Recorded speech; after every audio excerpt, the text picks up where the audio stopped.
Ассаламу алейкум туғандар, қандайсыздар? Назарыңыздарда қайрадан эле базар жоқ каналы. Бүгін 1 июль 2022 жыл мен Токмок шаарында жүрөм туғандар.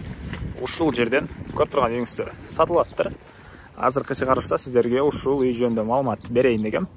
Үй туғандар бизнес кылганга ыңгайлуу жерде жайгашкан. Бул жагында Чүй областынын эң чоң базарларынан, мал базарларынан бири Токмоктун мал базары жайгашкан. Чыгыш тарабында Бишкектин Кудай бергени десек деле болот. Унаа тетиктери саткан чоң базар, өйдө тараптары продуктовый базар жана башка көптөгөн базарлар жайгашкан. Бул үйүбүз деле бул чыгыш тараптан карап келгенде бул жактагы базардан кийинки экинчи үй болуп калат экен. Сиздер деле кааласаңыздар мына кошуналарга окшоп эсто же болбосо бул базардан мал алып сатып, кыскасын айтканда кандайдыр бир бизнес кылсаңыздар болот тугандар. Бизнес кылганга өтө эле ыңгайлуу деп айтты. Үй ээси деле, өзүңүз деле, мен деле көрүп байкап турам тугандар. Эми чек арасын сиздерге айта кетейин. Бул чыгыш чек арасы ушул жерге чейин болуп калат. Мынакей. Мындайынан узуну участоктун 29 метр, туурасы 25 метр болуп калат экен.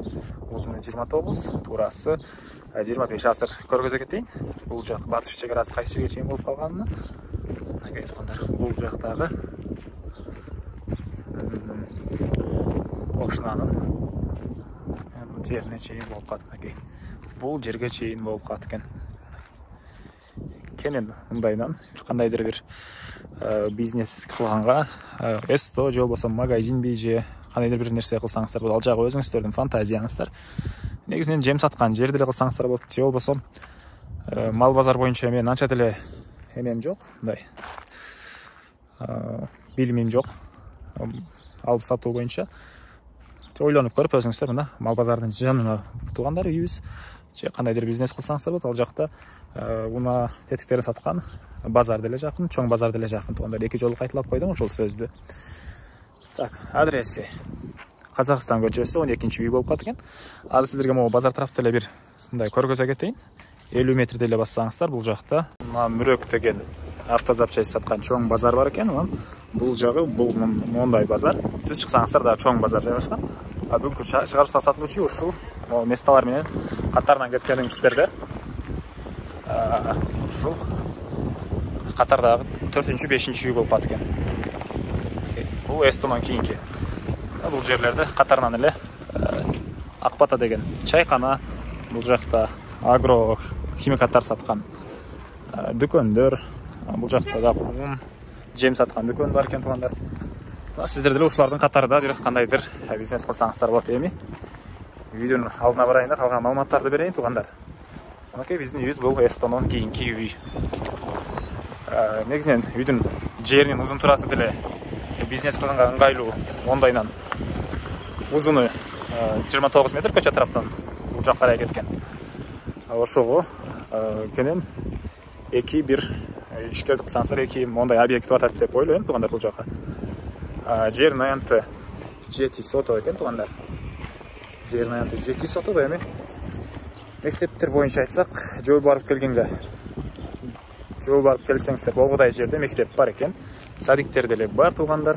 Мынакей бул көчө тараптан көрүнүшү. Көрүп турганыңыздардай, көчө тараптан буяктан жыгач решетка менен тосулган, бул жактан зымтор менен тосулуптур. Анан көрүп турганыңыздардай ворот орнотулган. Үй жөнүндө айтсак, кирпич менен бүтүрүлүптүр тугандар. Кызыл бышкан кирпич менен бүтүрүлгөн. Анан көрүп турганыңыздардай ворота деле орнотулган тугандар. Андан ары короосуна кирейин да калган маалыматтарды берейин. Мынакей бул короосунун көрүнүшү. Жерин аянты жана айткандай эле 7 соток. Суу, свет бар экен, природный газ бар тугандар. Канализациянын суусу септикке куюлат. Мынакей, мына ушундай көрүнүштө. Документтер боюнча айтсак, тех паспорт, кызыл китеп баары бар экен. Бул жакта киргениңиздерде мондай сарайлар.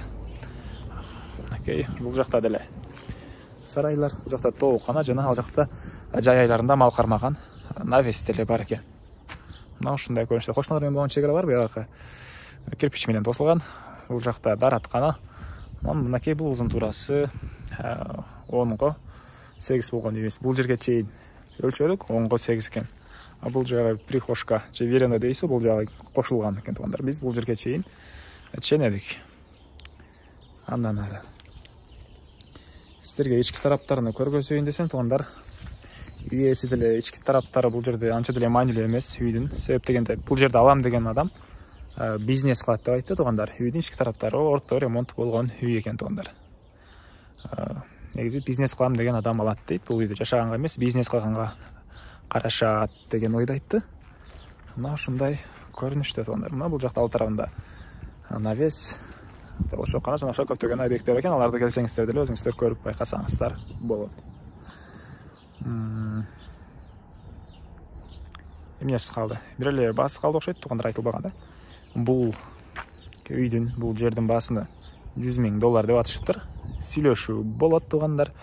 Ээсинин номерин мен экранга калтырамыз, звонок кылып сүйлөшүп көрүңүздөр. Сүйлөшүү болот.